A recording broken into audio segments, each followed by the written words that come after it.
Ahoj, dneska si ukážeme nejaké tie triky, ako zrýchliť počítač. Takže prvým, čím môžeme začať, je keď dáte Windows R a tu máte, napíšete percento.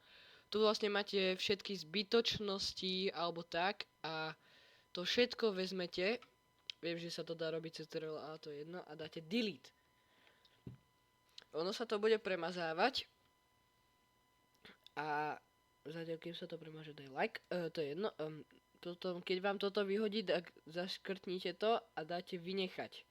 Lebo keď dáte skúsiť znova, tak vám to nepôjde a to, keď vám dá skúsiť znova, tak to znamená, že sú to nejaké dôležité programy, čo tam musia byť.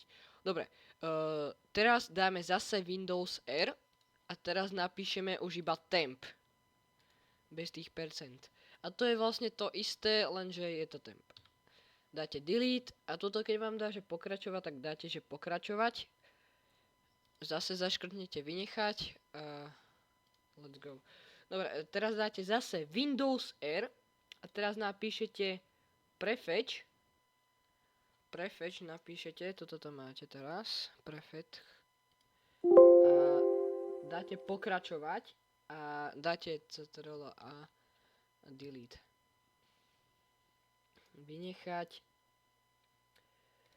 Takto. Dobre, teraz dáme koš pravým a dáme vymazať. Dáme áno a ono sa to všetko vymaže. Dáme pokračovať. Takto. Ono sa to teraz bude premazávať. No, poď. Rýchlejšie. Dobre. Takže toto by sme mali, hej. Teraz pôjdeme do tento počítač a dáme vlastnosti.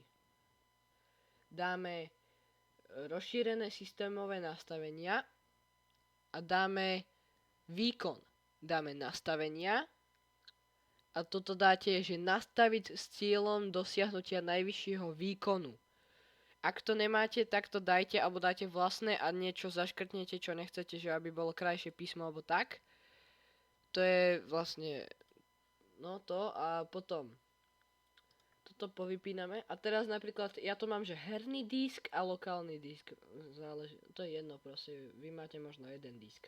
Takže dáte, že vlastnosti a dáte čistenie disku. To vám prečistí úplne zbytočnosti. Ja to nič nemám, takže ja nemusím nič čistiť. Takže pohoda. Tuto môžeme dať tiež vlastnosti čistiť. Mám to nejaké tie zbytočnosti, ale to si dáme na neskôr. Proste vy si to môžete takto prečistiť, hej. A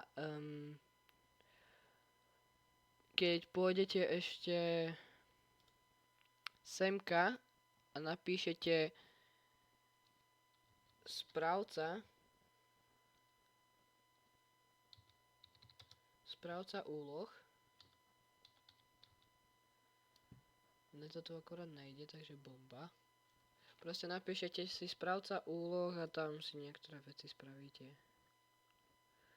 Potom pôjdete do kolónky nastavenia a dáte, že aplikácie. Dáte, že predvolené aplikácie a vypnite si proste poštu. A proste toto si vypnite. Potom dáte naspäť, že aplikácie a vymažte si úplne zbytočné veci, ktoré nepotrebujete, ktoré vôbec nepoužívate. Potom dáte ešte spustenie a tu to máte, tu proste vypnete všetko, čo nechcete, aby sa vám zapínalo pri zapnutí počítača. Aj to vám spomaluje počítač. Prehrávanie videa, čo ja viem, to si nehajte ako máte. OK, to bolo z tohto videa vlastne všetko, dúfam, že sa ti páčilo videjko. Nezabudni dať like, odber a ak chceš ďalšie takéto videá, napríklad, že ako si zrýchliť procesor alebo tak napíš to dole do komentára. Dobre, čau, lúčim sa s vami.